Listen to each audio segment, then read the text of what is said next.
बहू कहाँ मर गई? अंदर से आवाज, जिंदा हूँ माँ जी। तो फिर मेरी चाय क्यों अभी तक नहीं आई?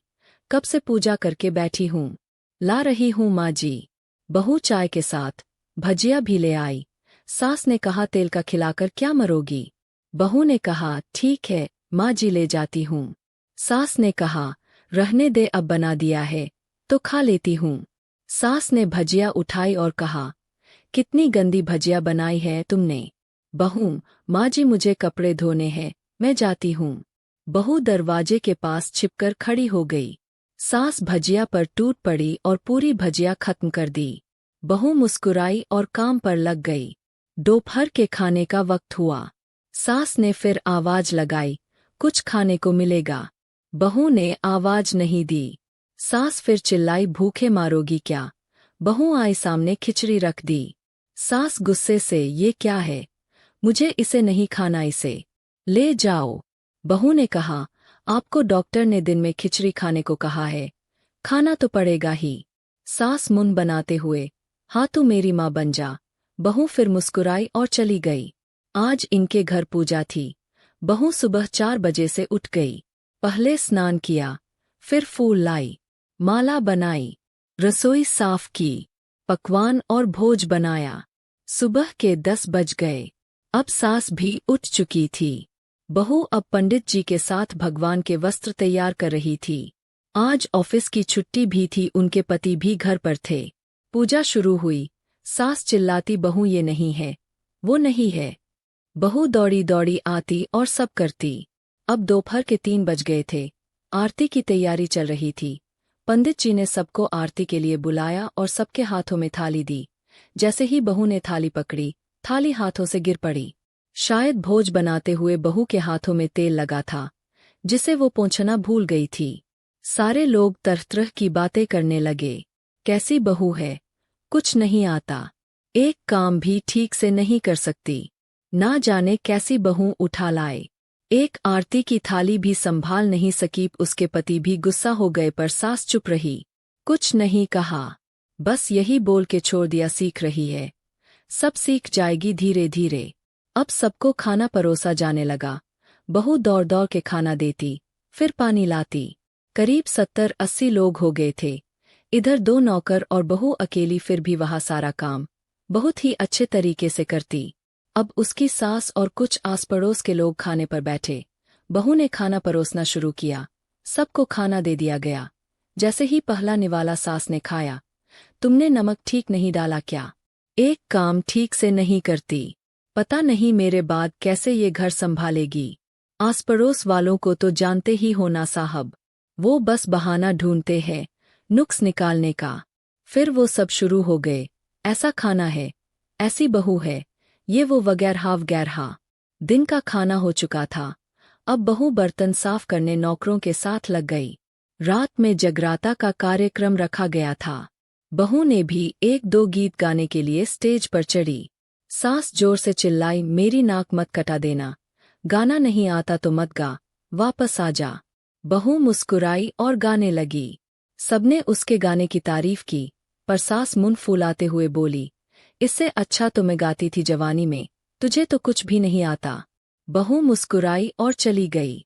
अब रात का खाना खिलाया जा रहा था। उसके पति के ऑफिस के दोस्त साइड में ही ड्रिंक करने लगे। उसका पति चिल्लाता थोड़ा बर्फ लाओ, तो सास चिल्लाती यहाँ दाल नहीं है, फिर चिल्लाता कोल्ड ड्रिंक नहीं है, पापड़ ले आओ।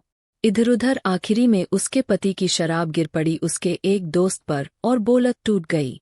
पति गुस्से में 2 झापड़ अपनी पत्नी को लगाते हुए कहता है जाहिल कहीं की, देख कर नहीं कर सकती, तुझे इतना भी काम नहीं आता। सारे लोग देखने लगे।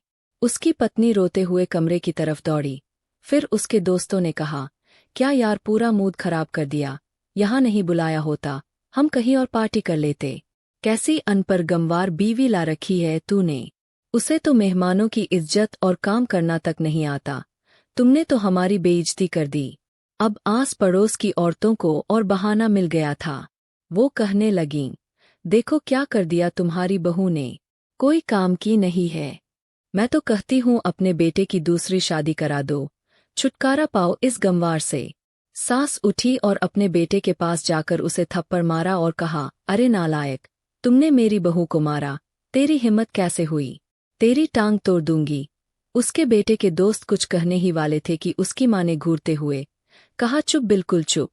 यहाँ दारू पीने आए हो, जबकि पता है आज पूजा है और तुम्हें पार्टी करनी है। कैसे संस्कार दिए हैं तुम्हारे माता पिता ने? और किसने मेरी बहू को जाहिल बोला?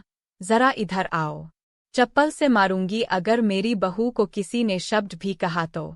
अरे पापी, तूने उस लड़की को बस इसलिए मारा कि तेरी शराब टूट गई?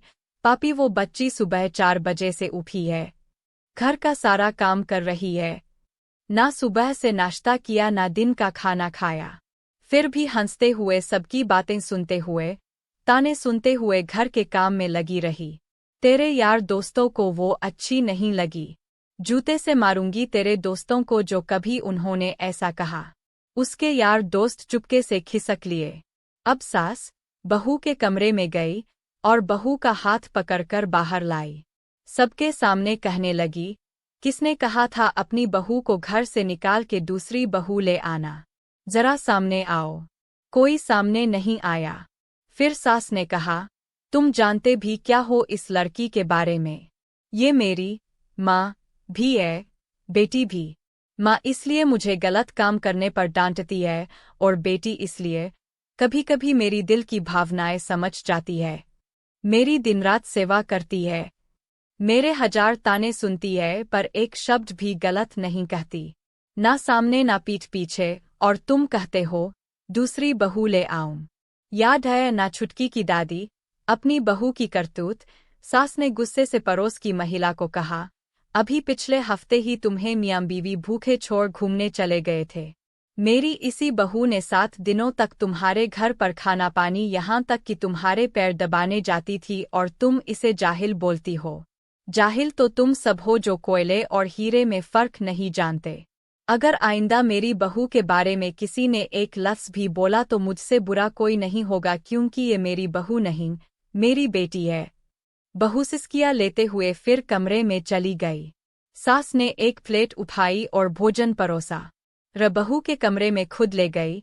सास को भोजन लाते देखा तो बहू ने कहा, अरे माँ जी, आप क्या कर रही हो?